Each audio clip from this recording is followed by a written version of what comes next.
शिव पुराण के महात्म्य के तृतीय अध्याय में आप सबों का स्वागत है। तो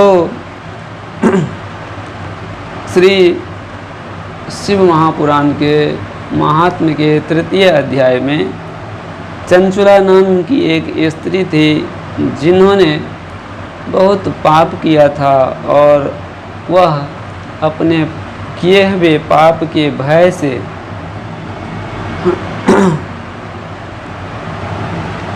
पाप के भय से और संसार के भय से फिर अंत में वह शिव पुराण का श्रवण किया था और फिर वो शिव की ऐसी भक्त बन गई कि फिर उसे इस संसार से वैराग्य हो गया। तो उसी कहानी को उसी कथा को शौनक जी सूत जी से पूछते हैं और सूत जी सुनाते हैं।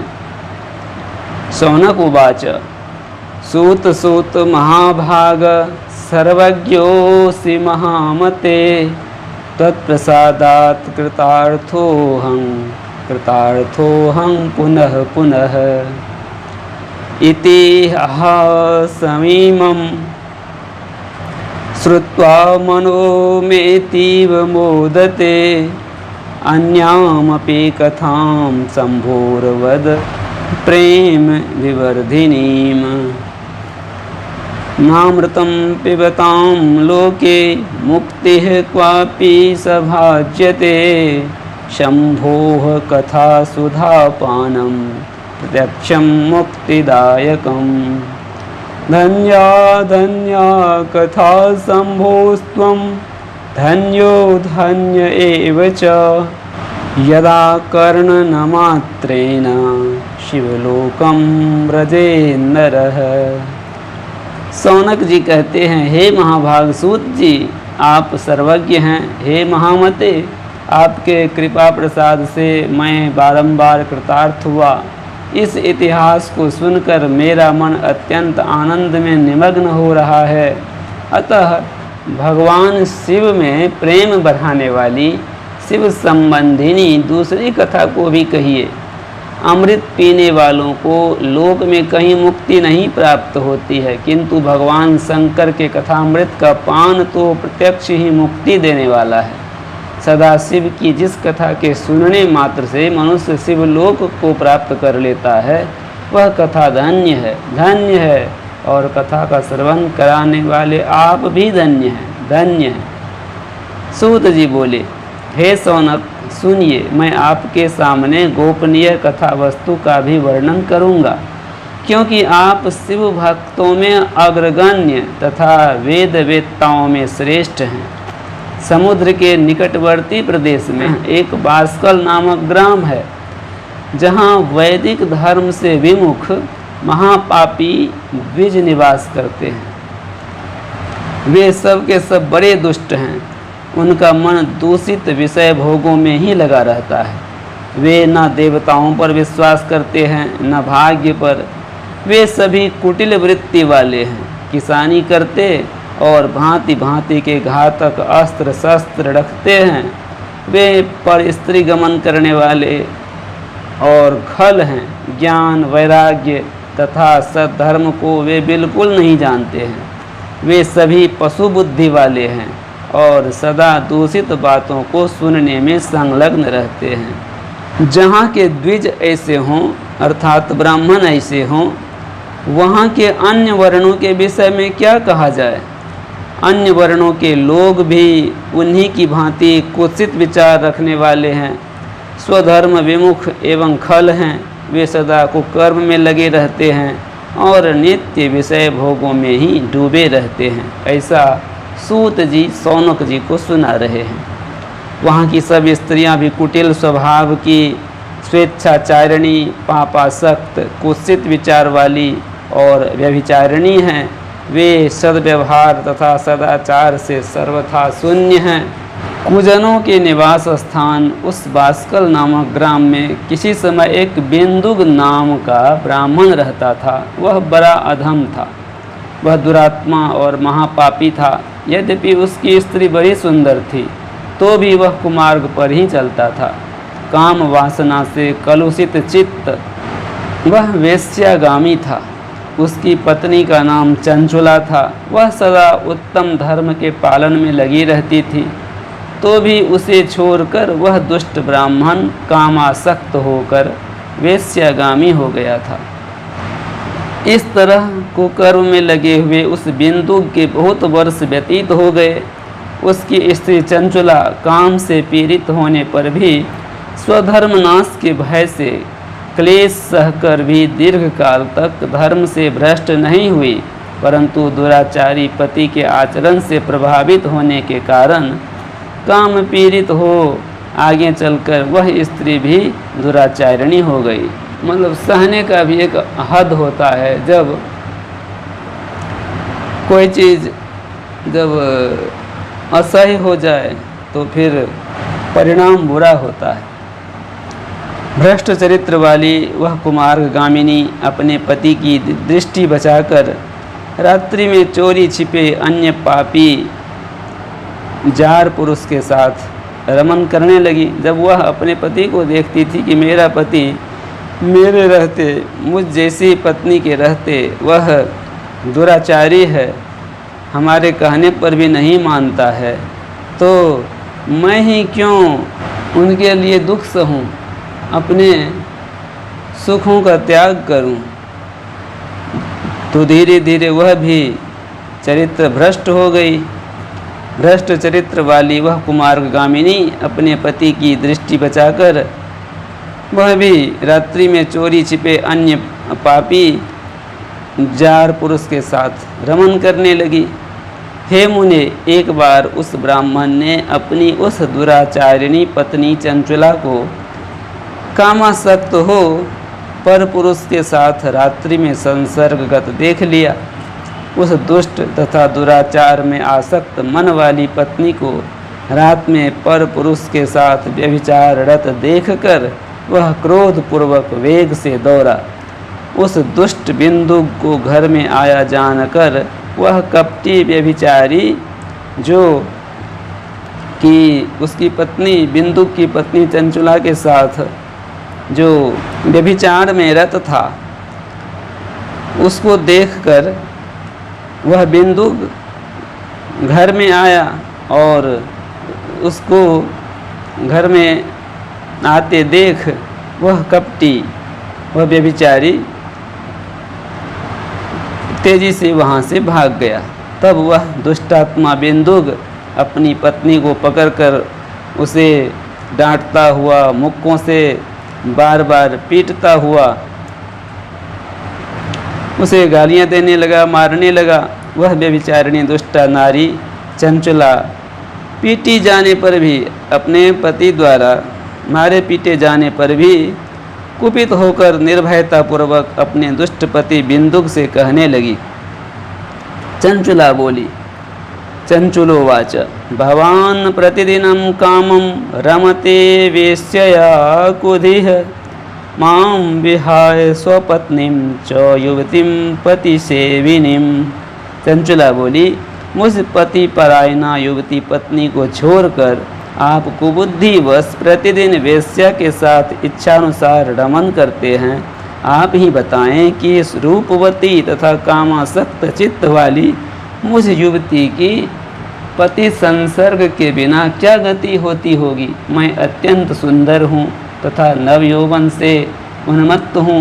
आपके संसर्ग के बिना व्यथित रहती हूँ, मेरा चित्त व्यथित हो जाता है। मैं कामजन्य दुख को कैसे सह सकती हूँ।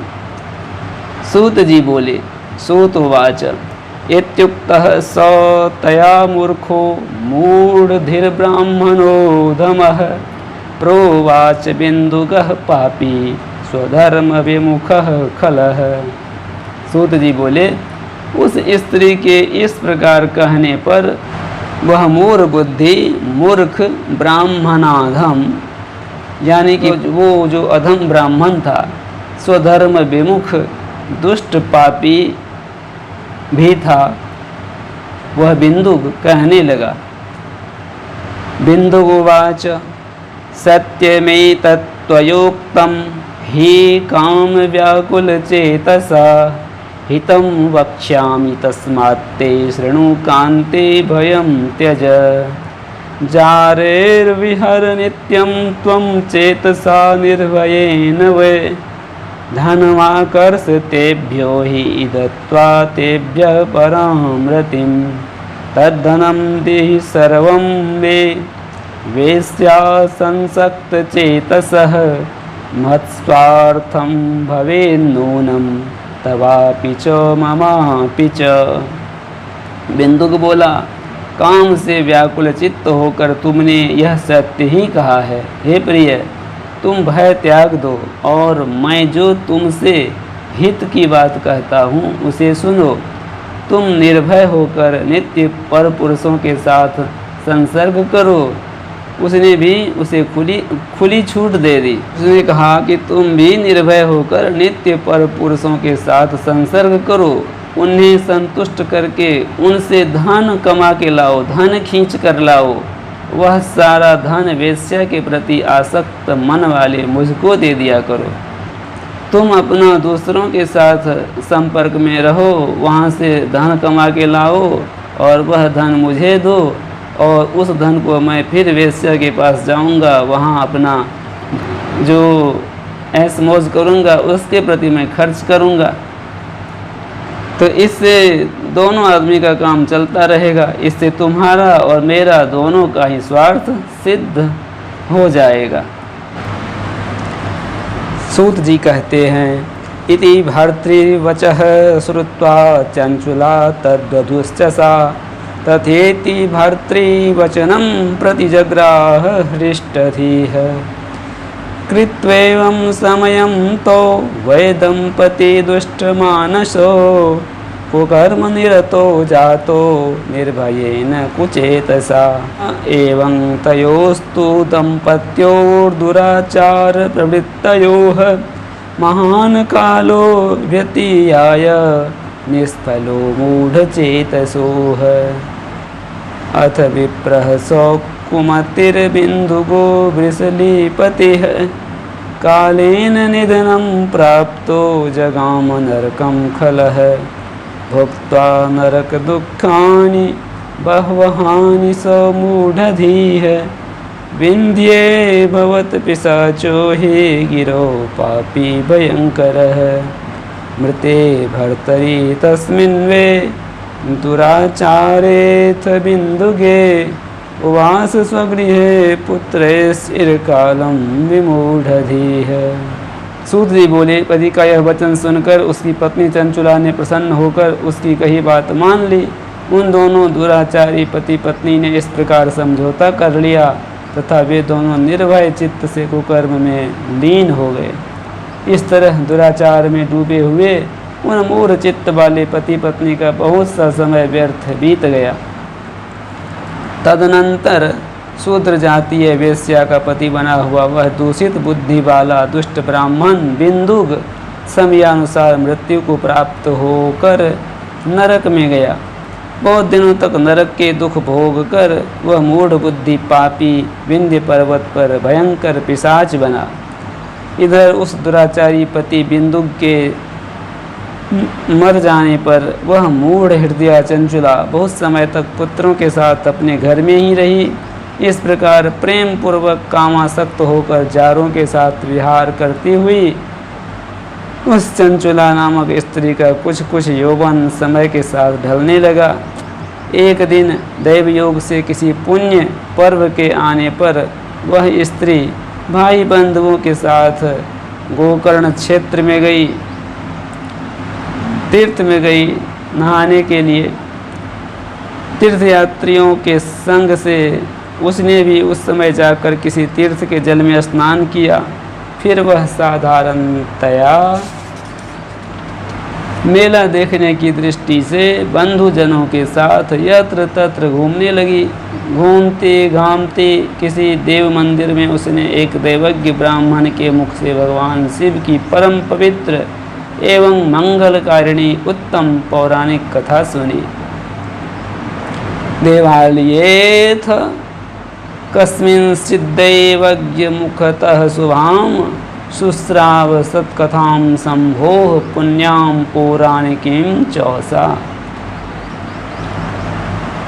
कथावाचक ब्राह्मण कह रहे थे कि जो स्त्रियां पर पुरुषों के साथ व्यभिचार करती हैं, वे मरने के बाद जब यमलोक में जाती है तब यमराज के दूत उनकी योनि में तपे हुए लोहे का परिघ डालते हैं।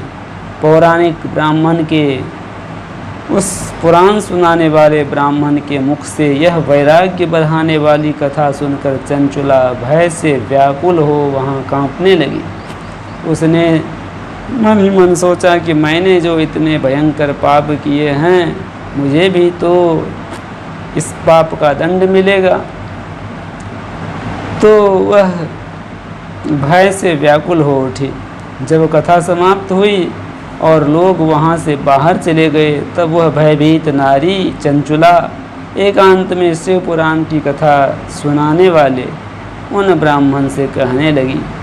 चंचुला ने कहा, चंचुलोवाच ब्रह्मण त्वं शृण्व सद्वृत्तं जानन्त्या स्वधर्मकं श्रुत्वा मामुद्धर स्वामिन् कृपां कृत्वा तुलामपि। चंचुला ने कहा, हे ब्राह्मण देव, मैं अपने धर्म को नहीं जानती थी, इसलिए मेरे द्वारा बड़ा दुराचार हुआ है। स्वामिन, इसे सुनकर मेरे ऊपर अनुपम कृपा करके आप मेरा उद्धार कीजिए। चरितम सुलवनम पापम मया मूढ़धिया प्रभो नीतम पौश्चल्यतः सर्वम यौवनम मदनांधया। हे प्रभु, मैंने मूढ़ बुद्धि के कारण घोर पाप किया। मैंने घोर पाप किया है। मैंने कामांध होकर अपनी संपूर्ण युवावस्था व्यभिचार में बिताई है। आज वैराग्य रस से ओतप्रोत आपके इस प्रवचन को सुनकर मुझे बड़ा भय लग रहा है। मैं कांप उठी हूँ और मुझे इस संसार से वैराग्य हो गया है। मुझ मूढ़ चित्त वाली पापिनी को धिक्कार है। मैं सर्वथा निंदा के योग्य हूँ। मैं कुत्सित विषयों में फंसी हुई हूँ और अपने धर्म से विमुख हो गई हूँ। थोड़े सुख के लिए अपने हित का नाश करने वाले तथा भयंकर कष्ट देने वाले घोर पाप मैंने अनजाने में ही कर डाले। हाय, न जाने किस किस घोर कष्टदायक दुर्गति में मुझे पड़ना पड़ेगा और वहाँ कौन बुद्धिमान पुरुष कुमार्ग में मन लगाने वाली मुझ पापिनी का साथ देगा।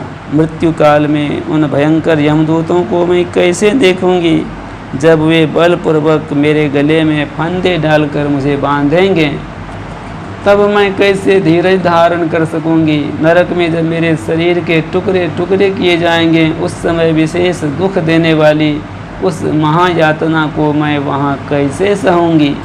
दुख और शोक से ग्रस्त होकर मैं दिन में सहज इंद्रिय व्यापार और रात्रि में नींद कैसे प्राप्त कर सकूंगी। हाय, मैं मारी गई, मैं जल गई, मेरा हृदय विदीर्ण हो गया और मैं सब प्रकार से नष्ट हो गई, क्योंकि मैं हर तरह से पाप में ही डूबी रही हूँ। जब मनुष्य को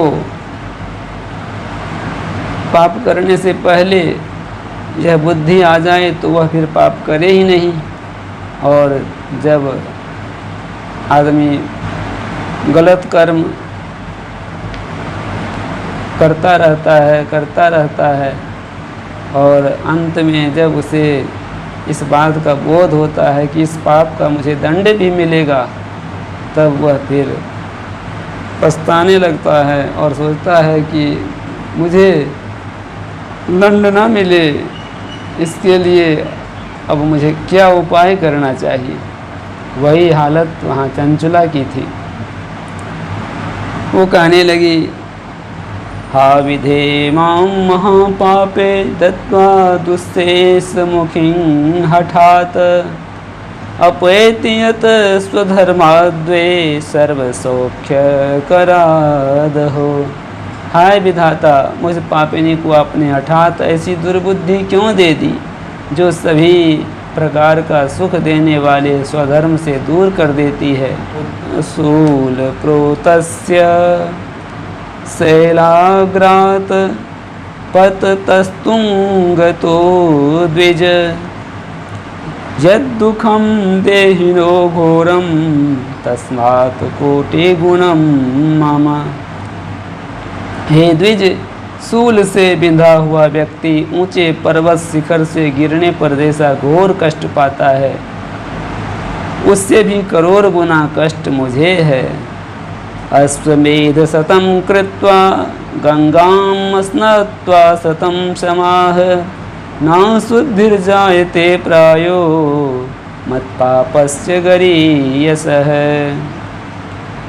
सैकड़ों अश्वमेध यज्ञ करके अथवा सैकड़ों वर्षों तक गंगा स्नान करने पर भी मेरे घोर पापों की शुद्धि संभव नहीं दिखती। किं करोमि क्वा गच्छामि किं वा शरणमाश्रये कस्रायते मां लोकेऽस्मिन् पतन्तीं नरकार्णवे। मैं क्या करूं, कहाँ जाऊं? मैं क्या करूं, कहाँ जाऊं और किसका आश्रय लूं? मुझे नरकगामिनी की इस संसार में कौन रक्षा करेगा? हर एक पापात्मा की अंत में यही दशा होती है। त्वमेव मे गुरुर्ब्रह्मस्त्वं माता त्वं पितासि च उद्धरोद्धर मां दीनां त्वमेव शरणं गताम्। हे ब्रह्मन, आप ही मेरे गुरु हैं आप ही मेरे गुरु हैं, आप ही माता और आप ही पिता हैं। आपकी शरण में मैं आई हुई हूँ। मुझ दीन अबला का उद्धार कीजिए, उद्धार कीजिए। सूत जी कहते हैं, इति संजात निर्वेदां पतितां चरणद्वये उत्थाप्य कृपया धीमान् बभासे ब्राह्मणः सहि। सूत जी कहते हैं, हे सौनक, इस प्रकार खेद और वैराग्य से युक्त हुई चंचुला उस ब्राह्मण के चरणों में गिर पड़ी। तब उन बुद्धिमान ब्राह्मण ने कृपा पूर्वक उसे उठाकर इस प्रकार कहा। उस ब्राह्मण ने अब चंचुला को जो कहा वह अब आपको मैं चौथे अध्याय, चतुर्थ अध्याय में श्रवण कराऊंगा। तब तक के लिए आप सबों को ओम नमः शिवाय। इति श्री स्कांदे महापुराणे शिव पुराण महात्म्ये चंचुला वैराग्य वर्णनम नाम तृतीयोध्यायः।